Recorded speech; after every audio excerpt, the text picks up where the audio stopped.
This Torah class is brought to you by TorahAnytime.com. Okay, Bruchim Abbaim. Welcome everyone. We have a very special Agar de Perka Shiur this morning. It's wonderful to see everybody. We're going to speak about the Yom Tov of Lag BaOmer. Firstly, everyone is invited tonight to our shul. We're having a Shiur, a Suda, Yom Dehilula, a bonfire at 499 Harbor Drive. Everyone's cordially invited. There'll be dinner, there's a barbecue, everybody's invited. Bruchim Abam to the Kol Agar de Perka. We have two very exciting announcements. We mentioned on Friday that the Sefer L'Kadamei Arneni is being worked on in English, being adapted in English for Art Scroll for this upcoming Chanukah. But we have excellent news today, and that is we're also working on a Sefer on Lag BaOmer for next Lag BaOmer Haba Aleinu L'Tova. So even though for business it's better to spread them out, it's easier to get funding and to make it happen if we spread it out. But what can we do? Hamalacha meruba v'hayom katzar. There's not enough time, so we have to just get them out. So whatever anybody could do to help out, it's Tavay Aleichem Bracha. The Svarim in English really get very wide dissemination, and if you want to have the zchus of connecting to the great Tanoim, Rabbi Meir, Rabbi Shimon Bar Yochai, Tavay Aleichem Bracha. We have an amazing topic today. We're going to discuss one of the very well-known Gemaras in Shas, perhaps the most famous Gemara in Shas. It happens to be one of my favorite Gemaras. We discussed it Pesach time, but now we're going to present it with a whole new spin. The Gemara tells us about a controversy that erupted between Rabbi Yeshua and Rabbi Gamliel. Now just some background is in order. This is in the aftermath of the Churban Beis HaMikdash. We know that when Rabbi Yochanan ben Zakkai snuck out of the city of Yerushalayim, so he met Vespasian, and Vespasian told Rabbi Yochanan ben Zakkai that he would accede to his request. And one of the things that Rabbi Yochanan ben Zakkai requested was, Tenli Yavne v'chachameha. Please give me Yavne and her sages. Give me Shoshilta de Rabbi Gamliel, the royal dynasty of Rabbi Gamliel. Rabbi Gamliel was the Nasi in the aftermath of the Churban, and his opinion was he was Nahag Nisiyasai Birama. He accorded himself with great authority because he felt the Jewish people were reeling, and in order to consolidate their power, in order to show strength, he did not tolerate any challenge to his authority. He did not suffer fools, to say the least. Rabbi Gamliel had a very strict policy that in order to enter the Beis HaMedrash, one had to be toichoi kabaroi. And people who were, so to speak, somewhat hypocritical were not allowed in. The Gemara tells us a story that a certain student came before Rabbi Yeshua, and he wanted to know, is Mariv discretionary or obligatory? Rabbi Yeshua said it's discretionary. He came before Rabbi Gamliel. He said, Rabbi Gamliel, is Mariv Rishus or Chayva, discretionary or obligatory? Rabbi Gamliel says it's obligatory. So this student started to instigate. He said, what do you mean? Rabbi Yeshua said that it's discretionary. So Rabbi Gamliel said, okay, let's wait until all the rabbis, the shield bearers, get into the Beis HaMedrash. When they entered the Beis HaMedrash, the Shoyal, which by the way, the Gemara does not identify who this was. We're going to have to wait till the end of the story to discover who the Shoyal was. He asked, is Mariv a discretionary or is it obligatory? Rabbi Gamliel said obligatory. Rabbi Gamliel said, does anyone argue on me? Nobody's arguing Rabbi Gamliel. Nobody would have the courage to argue on Rabbi Gamliel. Rabbi Yeshua said, no, not me. So Rabbi Gamliel said, he didn't take that. Rabbi Gamliel said, but they told me in your name that it's Rishus. So Rabbi Gamliel tells Rabbi Yeshua, stand on your feet and let them testify against you. Rabbi Yeshua stood on his feet. He said, if I were alive and you were dead, I could contradict. But now that I'm alive and you're alive, we can't contradict. So Rabbi Gamliel said, that's it. Rabbi Gamliel continued teaching. Rabbi Yeshua was standing, and he did not authorize Rabbi Yeshua to sit down, as if to say, look, I'm in charge over here. I'll let you know when to sit. You challenge my authority, and I'm going to show who's the boss. And the people started murmuring. Now you have to know, it's not the Talmidei Chacham that started challenging Ram Gamliel, but rather the Hamoinam. Like some people, they come to learn. Some people, they come for politics. You know, some people, how is davening? Ooh, the drasha was amazing. Some people, well, the conversation during Chazaras Hashatz was, and some people, they come to the shul just to pick up the politics. So the people, the common folk, started bad-mouthing Ram Gamliel. They told the Mitorgaman, stop darshaning. How long will Ram Gamliel distress Rabbi Yeshua? Last year, he distressed Rabbi Yeshua on Rosh Hashanah. If you remember, Ram Gamliel ordered Rabbi Yeshua to come to him on the day that Rabbi Yeshua believed was Yom Kippur. And the year before, Ram Gamliel distressed Rabbi Yeshua regarding Hilchos Bechar. Now he's distressing him. They said, we need to depose Rabbi Gamliel. Who should we put in his place? Should we put Rabbi Yeshua? No, he's the Baal Maisa. It's going to look too politically charged.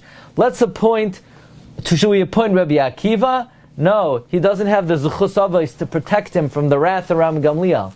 We're going to appoint Rabbi Elazar ben Azariah. He's wise, he's wealthy, and he has yichus. He's wise, he can answer questions. He's wealthy, if he has to go to the Caesar, he could go. And he is of prestigious lineage, 10th generation of Ezra, so he has a chus avos, and Gamliel will not be successful in punishing him.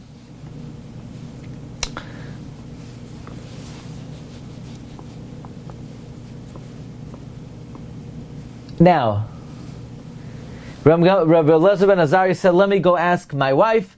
His wife said, it's not a good idea, maybe they'll depose you. He said, you know what? It's better to be a king for a day, even if they'll ultimately depose me. It's interesting, he said, I have to ask my wife, and then he didn't listen to her. So apparently it was just a token gesture, but not that he was actually going to listen. In any event, the Gemara continues. On that day, he did not have white hair. He grew 18 rows of white hair. This is what it means, Amar Rabbi Elazar ben Azariah, Harei ani keven shivim shana, but not mamish ben shivim shana. That day, they removed the guard of the Beis HaMedrash, because Ram Gamliel had a policy, Kol Talmid she'ein toichai kabaroi lo yikanes leBeis HaMedrash. On that day, the Gemara says they had to add 400 or 700 rows. It's very interesting. The allowance of Talmidim into the Beis Medrash is actually a matter of halacha. We know in the first Mishnah, Perkei Avos, it says, V'ha'amidu Talmidim harbe. The Anshe Knesses Hagdoila said three things. One of them was to establish many Talmidim. The Bar Tanura says in contradistinction to Ram Gamliel. Ram Gamliel held, Kol Talmid she'ein toichai kabaroi, al yikanes leBeis HaMedrash.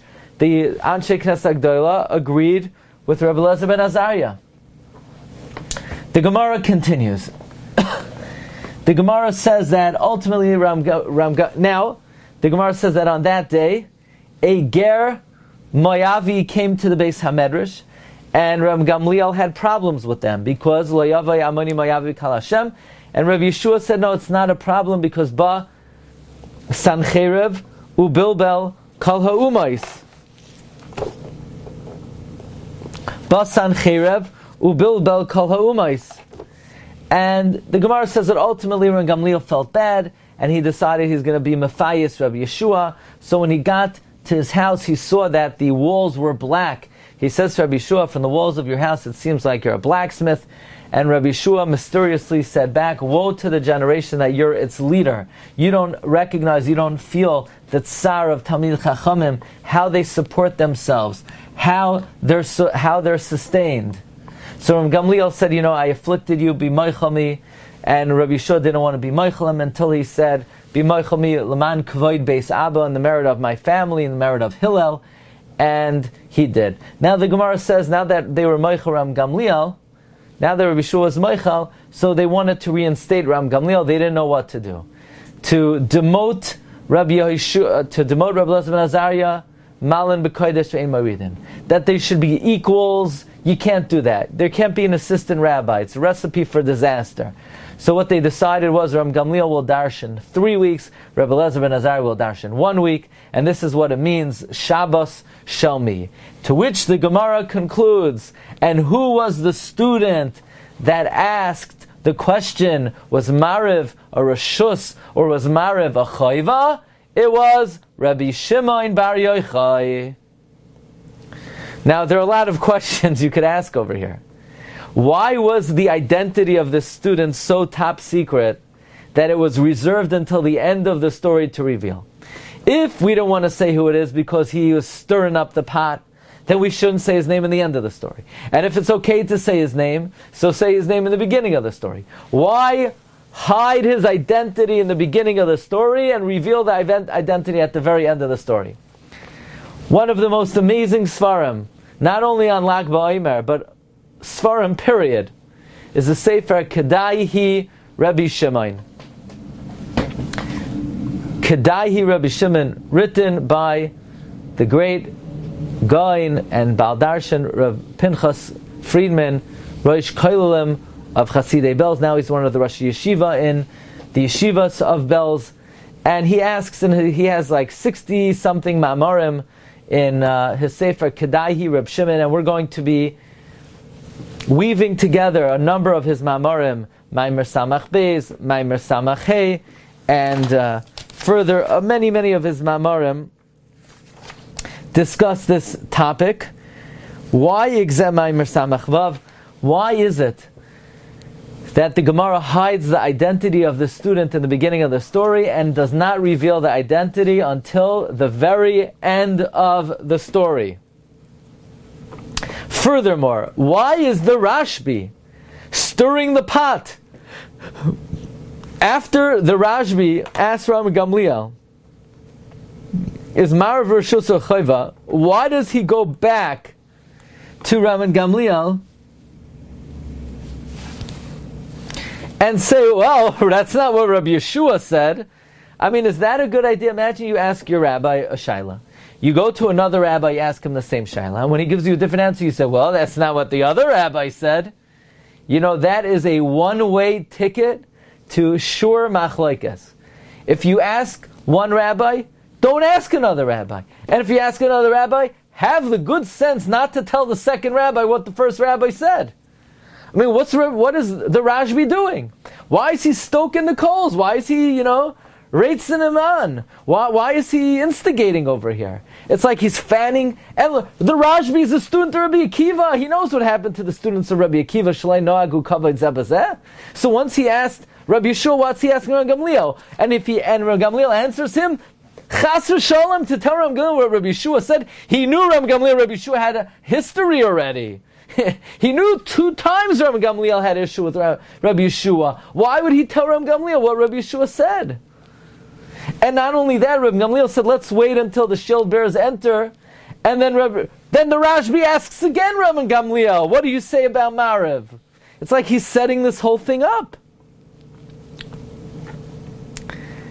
The Gemara tells us, in Masechta Shabbos, Daf Kuf Lamed Ches Lamed Beis going on to Kuf Lamed Tes, when the rabbis entered Kerem B'Yavne, again this is in the aftermath of the Churban, when the Jewish people were reeling, they made a very dire prediction. They said, Asida Torah shetashtakach mi Yisrael, the Torah is destined to be forgotten from the Jewish people, like it says, Hine yamim boim noam Hashem Elokim, v'hishlachti rav v'aretz, Lo yirav la'alechem, v'lo yitzam al'amayim kim l'shmayas devrei Hashem.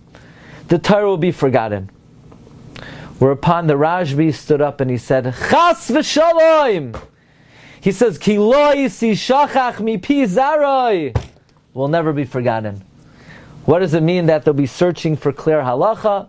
It means that they won't find definitive halachic ruling, but heaven forbid the Torah will never be forgotten. Why does the Gemara tell us when they entered Kerem B'Yavne, they made this dire prediction that the Torah would never be forgotten?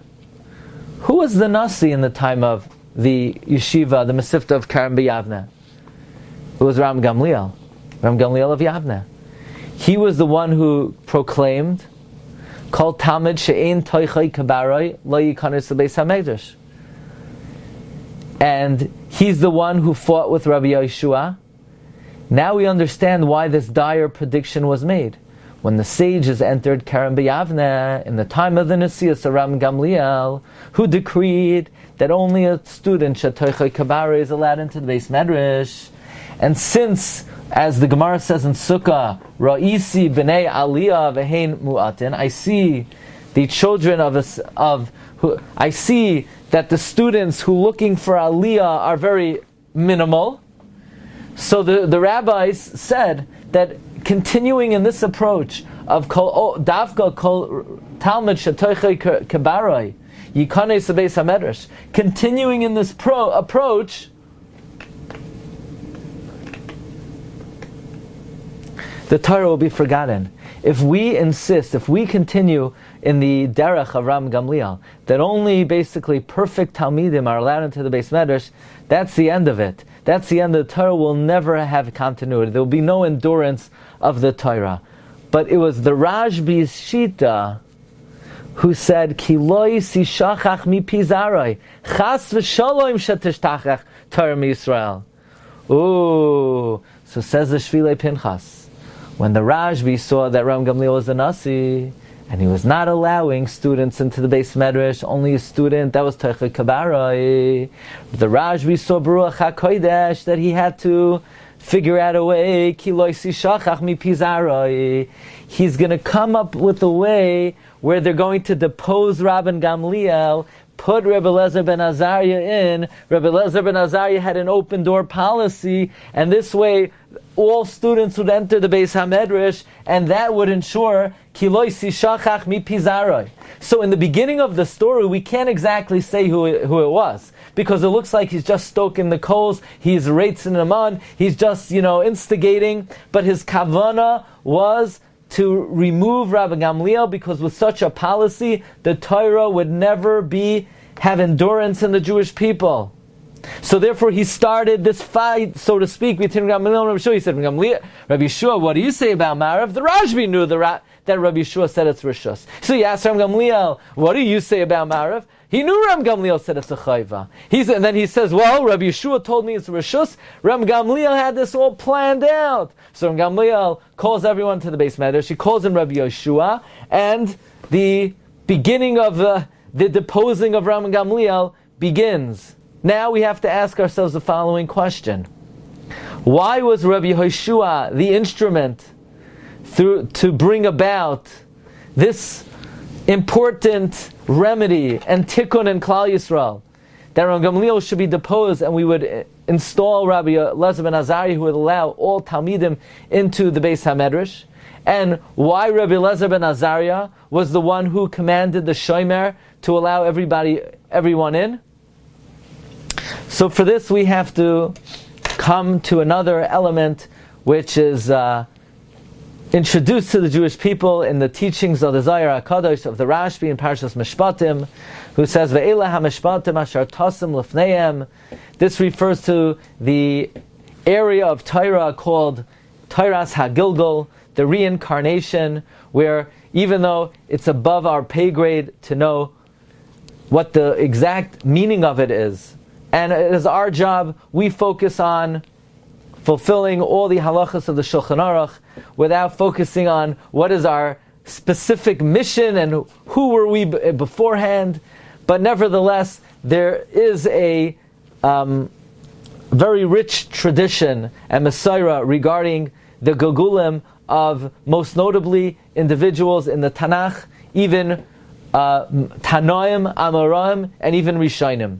Now, simply put, when Rabbi Gamliel came to Rabbi Yeshua's house and he says, from the walls of your house it looks like you're a blacksmith, the Tashbetz deals with the following halachic ruling, that a Av Bezdin or a Nasi or someone of public Torah eminence is not allowed to do malacha before the people.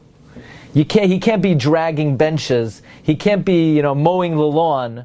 You can't have the Gadol Hadar mowing the lawn. It will demean his esteem in people's eyes.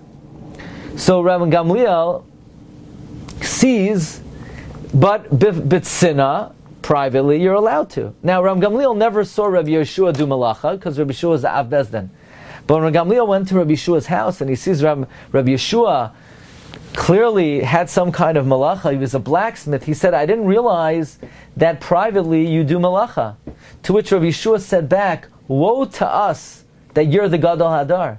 Because as the Nasi of the generation, it is incumbent upon you to be aware of the financial status of the Talmidei Chachamim, because it is the job of the leaders of Klal Yisrael to ensure that Talmidei Chachamim are taken care of from the community. And apparently you're not aware of the situation that we're going through. But there's a deeper meaning over here when Ram Gamliel says to Rabbi Yeshua, it seems from the walls of your house that you're like a blacksmith. Namely, who is Rabbi Yehoshua? The Ramami Pano, in his Sefer Gilgulei Neshamos, Ois Yud, he tells that Yehoshua, the Tana Rabbi Yehoshua, Rabbi Yeshua ben Chananya, was the Gilgal, the Ibur of none other than Yehoshua Kohen Gadol.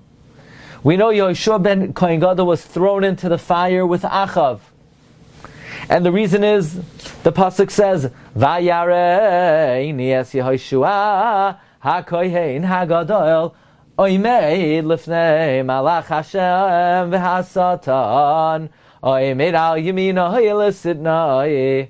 And Rashi explains from Chazal that Yehoshua Kohen Gadol had a big indictment, and that is his children married Gentile women and he did not protest. And therefore he was punished when he was thrown in the fire and he was scorched. Vayomer Hashem el hasatan Yegahar Hashem b'cha hasatan V'yegar Hashem b'cha haboicher b'Yerushalayim haloy zeh ud mutzomeyesh. We have this mercha kefula on the word zeh, that Yehoshua was singed when he was thrown into the fire. Yehoshua Kohen Gadol, because his children married Goyim, and he didn't protest. And therefore, says Ramami Pano, the secret of the Tana, Rabbi Yehoshua, being a blacksmith, that refers to the fact that in a previous life he was Yehoshua Kohen Gadol, who was thrown into the fire and was singed. But says Ramami Pano, that wasn't the only person he was a Gilgal of. Who else in Tanakh was thrown into the fire? Haran. Remember, Avraham challenged Nimrod, and Haran was sort of straddling both sides of the fence. He said, if Avraham is saved, I'm on his side. If Avraham perishes, I'm on Nimrod's side. And Avraham was saved, so Haran said, throw me into the fire, and Haran was burned.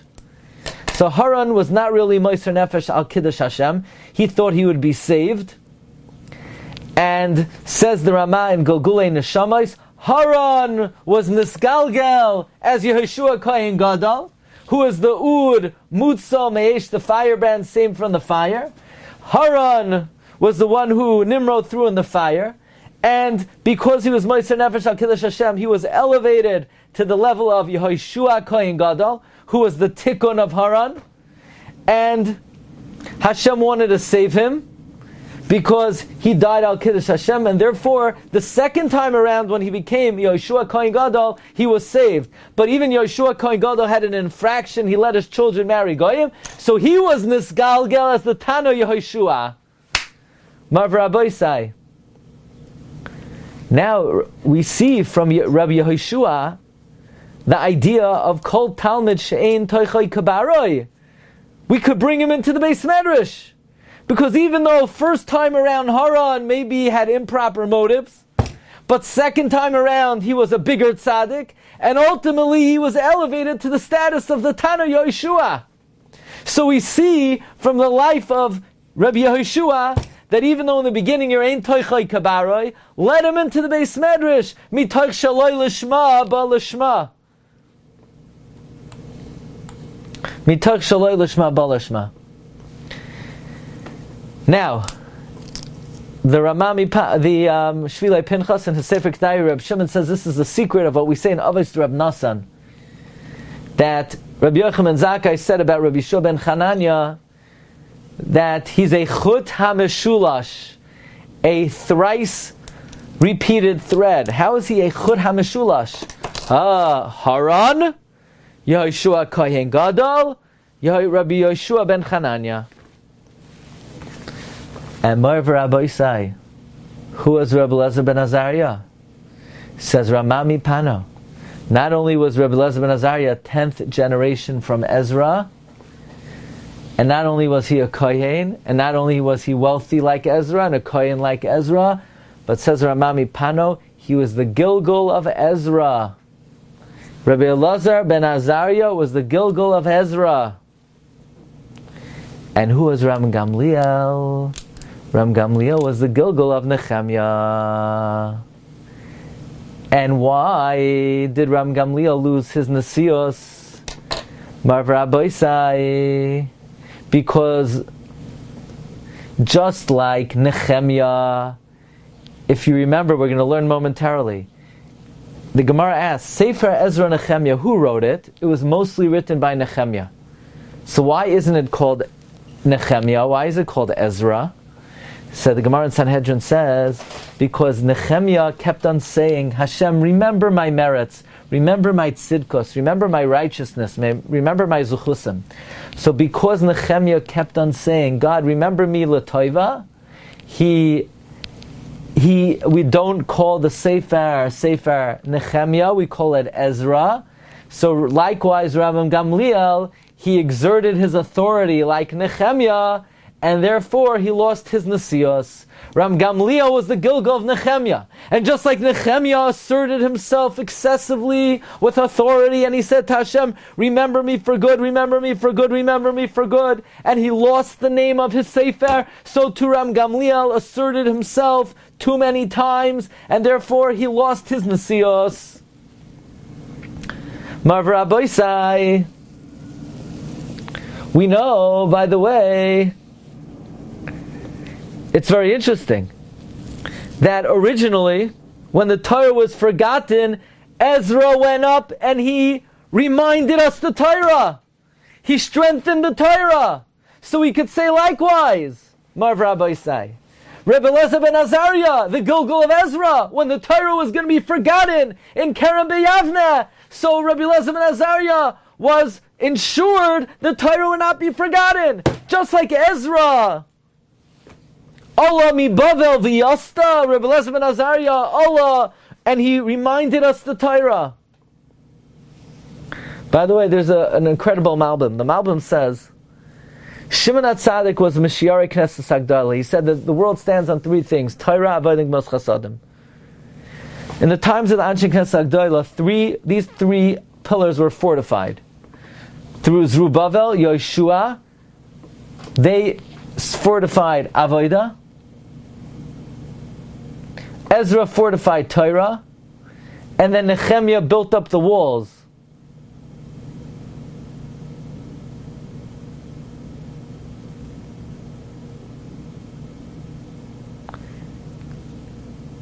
And this is what it means he was Allah. He fortified the Amud of Torah. So maybe we could say that just like Ezra fortified Torah, so too Rabbi Elazar ben Azariah allowed all the Talmidim in. He fortified Torah. But Nehemiah fortified the walls, similar to how Ram Gamliel fortified the authority of the Jewish people, the security, the establishment of the Jewish people. But now let's study this. The Gemara in Sanhedrin on Daf Tzadi Gimel and Beis asks, Kmili kol mili de Ezra Nehemiah ben Chaklai Amrinu. All the teachings of Sefer Ezra were said by Nehemiah. My time lo ikri Sifra al Shemei. Why is the Torah not called by the name of Ezra? By the name of Nehemiah. The entire Sefer Ezra was written by Nehemiah. Why isn't it called Sefer Nehemiah? Amar of Yirmiyah bar Abba. Nehemiah took credit for himself. God, remember me for good. Look what I did. Look what I did. He took credit. Since he took credit, he lost credit. And it's not called Sefer Nehemiah, it's called Sefer Ezra.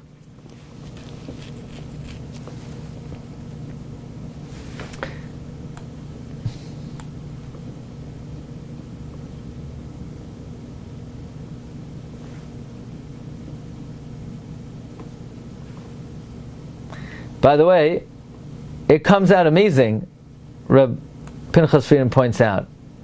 Why did Reb Elazar ben Azariah, why is he appointed in lieu of Rabban Gamliel?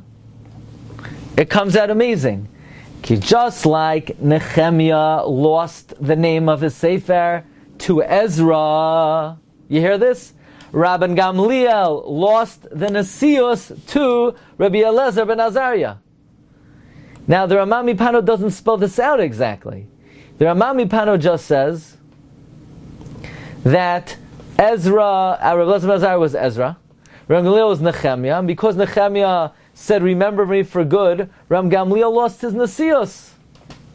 But who did Rabban Gamliel lose his Nesius to? He lost it to Rabbi ben Azariah, just like Nehemiah lost it to Ezra. Now watch this. Comes the Chida in the Sefer Maris Ha'ayin, and the Chida says there's just one little problem over here. I don't know about you, but what do we call the Sefer today? You call the Sefer Ezra? We call it Ezra Nehemiah. Nowadays we don't call it Ezra. We don't call it just Nehemiah, but we sort of gave Nehemiah back his role. We didn't give it back to him entirely and only. It's still called Ezra, but it's also called Nehemiah. Why is it also called Nehemiah? Says the Chida, because why did Nehemiah lose the name of the Sefer? He took credit for himself, and he lost the name of the Sefer, and it's called Ezra. And it was called Ezra for many, many years, until Nehemiah came back in a Gilgal as Ram Gamliel. And Ram Gamliel was punished for Nehemiah taking credit for himself, so he lost the Nesius. But then, once he lost the Nesius and he was punished, and he asked for Mechila, just like Ram Gamliel got the Nesius back, albeit not solely to himself, he shares it with Rabbi Elazar ben Azariah, so too Nehemiah gets the name of the Sefer back, albeit not entirely. He shares it with Ezra. So originally it was just called Ezra, and Nehemiah lost it entirely. But then when Nehemiah got kapara al yedei Rabban Gamliel, so Nehemiah, just like Rabban Gamliel gets his Steller back, he becomes Nasi again, Nehemiah gets the name of his Sefer back. Now, it comes out that this student, although in the beginning of the story, it looks like he's just stirring the pot, and reitzim minan, and he's just, instigating. But look how the story has a happy ending, because he was able to depose Rabban Gamliel. They instituted a new policy, an open door policy. All the students came running in. They added 400 to 700 benches. Thousands of Talmidim were added, and as opposed to what was in the beginning, where Asidin Torah Tishdakach mi Yisrael, in the end it was Kiloi Sishachach mi Pizare. So in the end of the story, the Gemara says, by the way, now that it has a happy ending, if you want to know who was the student who instigated this whole turn of events, it was the RASHBI. The RASHBI, up to his regular modus operandi. Chas v'shalom, kilois shachach mi pizarai. The RASHBI orchestrated the whole thing in order to facilitate that the Torah would not be forgotten from the Jewish people. In fact, the pasuk, ki loi sishachach mi pi zarai, is soifei tevois yoichai, says Tiferes Shlomo of Radomsk. The name Yoichai is Soifei Tevois Yud Aleph Ches Yud Vav, which stands for Yoichai, because the RASHBI was a nitzitz of Moshe Rabbeinu, and the RASHBI ensured Kiloi Sishachach Mi Pizarai. That's why the RASHBI orchestrated this whole thing. And if I could add two chidushim noiraim, mamish matonos min hashamayim, we could say, if you look in the last perek of Sefer Nehemiah, which we had this chus to learn when I was living in Queens. We were giving this shiur in Nevi'im and Ksuvim on Tuesdays. This is going back, 10 years ago. We learned together. I'll never forget it. I don't know if I'm never going to forget the material, but I'll never forget that I learned it with you. We learned Sefer Daniel, we learned Ezra, we learned Nehemiah, we learned a number of the Trei Asar. We learned Megillas Rus, that if you look in the final chapter of Nehemiah, one of the things Nehemiah has to deal with is some people came from a faraway land. Bayoimahu nikra b'sefer Moshe ba'oznei ha'am v'nimtza kosav v'yasher lo yavai amoini u'mayavi b'kal ha'olekim ad oilam ki lo kidmu es b'nei Yisrael b'alechem u'v'amayim. So the Malbim asks, what was the issue with Ammon and Moav?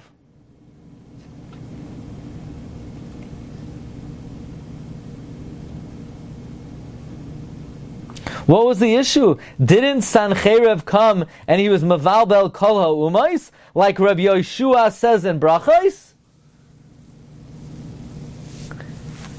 And perhaps we could answer, you're right, Rabbi Yeshua says that in Brachos, but this is Nehemiah, and Nehemiah is Rabbi Gamliel, and Rabbi Gamliel in Brachos held not like that. He held that Sancheiriv was not mevalbel Ammon and Moav.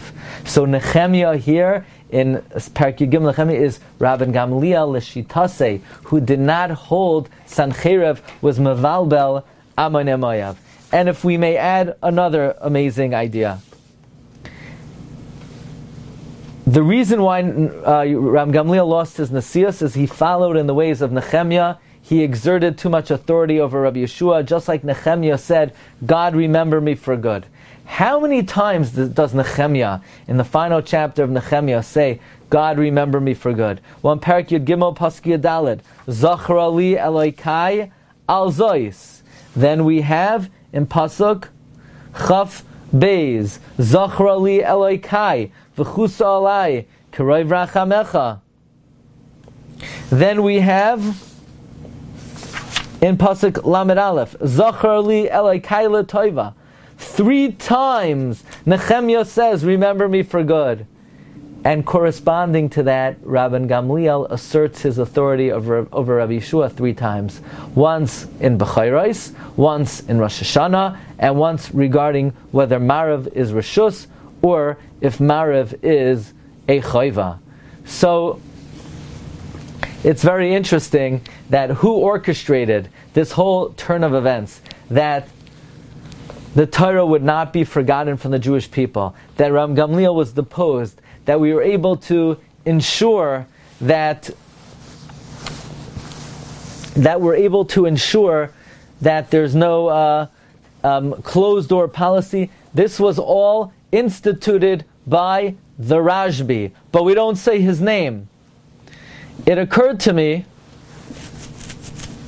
that if you remember in the Haggadah Shel Pesach, we learned that the Haggadah was a replay of this story. That's why the Haggadah, for the Haggadah to begin, that there's a Chacham and a Tam and a Rasha She'enei Yadei Lishal, it has to be when Rabbi Gamliel is deposed. So that's why the Haggadah begins on Rabbi Elazar ben Azariah, Harei ani kiven shivim shana. It was when Rabbi Elazar ben Azariah was appointed the Nasi. And that's how all the Kinderlach are allowed into the Beis Medrash. But by the end of the story, we let Rabbi Gamliel back in, and he gets 3 weeks, and Rabbi Gamliel says, Kol shaloi amar shloisha dvarim elu b'Pesach. Perhaps this explains, in the Haggadah, there's no mention of the following Tana. Why does the following Tana not appear in the Haggadah? The RASHBI. Why is Reb Shimon Bar Yochai not in the Haggadah? Well, maybe because just like he's not mentioned in the deposing of Ram Gamliel in the story of Brachos, well, if the Haggadah is merely a narrative of this story, so just like in the story Reb Shimon Bar Yochai's name is not mentioned, perhaps in the Haggadah he's not mentioned either. Okay, Rabbi Sai, so one of the great principles of Lag BaOmer is the Torah will never be forgotten. Let's just develop that very briefly. We know the 24,000 students of Rabbi Akiva all perished. And of course they stopped dying on Lag BaOmer because they all died. And on Lag BaOmer, the Chidah says that Rabbi Akiva began teaching 5 Talmidim. They were Reb Meir, Reb Yossi, Rabbi Yehuda, Reb Shimon, Reb Elazar, Reb Shimon Bar Yochai. The learning of Torah, meaning we would have thought that that's the end of the Torah. All the students are dead. But Lag BaOmer is the day that Rabbi Akiva began to teach again, and he demonstrated to the world by teaching the RASHBI that Ki lo yishachach mi pizarai, the Torah will never ever be forgotten. So this is the symbol of Lag BaOmer, the eternity of the Torah. And although it may seem that the RASHBI was stoking the coals, but his kavanah was to have an open door policy, so that all the students could enter the Beis Medrash, and this way he would fulfill the meaning of his name. Va'ansa hashir hazois lefanav la'ed ki lo yishachach mi pizarai. I wish you all a freilichen Lag BaOmer and bracha v'hatzlacha, kol tov.